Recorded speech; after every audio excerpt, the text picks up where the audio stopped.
I don't know about you, but I've talked to a lot of people who have some real sexual temptations in the communion line.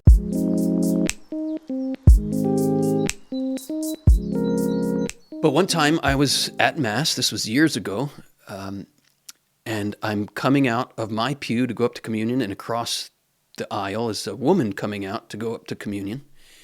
And she was just one of those women who just caught my eye right away. She was stunningly attractive. I don't know about you, but I've talked to a lot of people who have some real sexual temptations in the communion line. And I'm wrestling with how attractive I find this woman. And the communion line was pretty long, so I was able to enter into a prayer, a dialogue with the Lord. And I had been down the road enough in my own journey to know, okay, open this up, take this to prayer. There's stirrings in my heart. There's these attractions in my heart. I know I need to open them to the Lord to be purified. And so that's what I was doing right in the communion line. Lord, she's beautiful. I'm attracted to her beauty. I am drawn right in. Show me how to honor her. Show me what this desire is in my heart. I just opened that up to the Lord in prayer.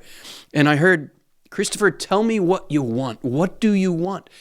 That's the voice of the Lord, right? Those are the very first words of Jesus in the Gospel of John. What do you want?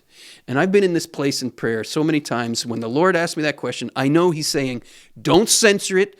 Don't pretty it up. Don't tell me what you think is the holy answer. I want to know your heart. I want you to expose what's really going on in your heart to me. So I was like, okay, Lord, here's what I want. I want to see her naked. That's what I want. And this is what I heard. Do you want to see her naked, or do you just want to look at her? I was caught by that question, and I had to examine what's going on in my heart. Do I want to see her nakedness, or do I just want to look at her nakedness? There's a big difference. And the more honest I was with myself, I realized, I guess I just want to look. And in the dialogue of prayer, I heard, because if you wanted to see her, truly see her as I see her, I would show you. But if you're just going to look, then I'm going to protect her, because she is made in the image and likeness of God. She's a person. She's not a thing for you to gawk at or to treat as an object. So if you just want to look, But if you want to see, I'll show you her nakedness. I was like, that's what? What does that even mean? I kept praying into that, and I kept asking for purity of heart. I kept asking for my desire to look to be transformed into a desire to see her rightly. Lo and behold, over the next few years, through various strange circumstances, inappropriate circumstances, my wife being involved, we as a family got to know this woman. Got to know her really well, actually. And some years into our relationship, as we had established a relationship with this person, some things came out from her past, what she grew up with, some abuses she had experienced, some really, really painful sexual violations in her life from men who just wanted to look and not see her. And I got to a place in my relationship, again, in appropriate boundaries, appropriate circumstances, my wife being involved, where I realized, oh my gosh, years later, like I had almost forgotten about that whole thing all those years earlier. And years later, I realized I had really seen her naked heart.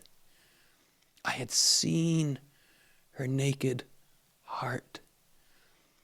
And I learned how to love her naked heart and pray for her in her vulnerable, naked places, if you will. That is so much more fulfilling because you're learning to love the person. That is so much more, it's a blessing. It's a blessing all around. You're swimming in truth and goodness and beauty the more you see.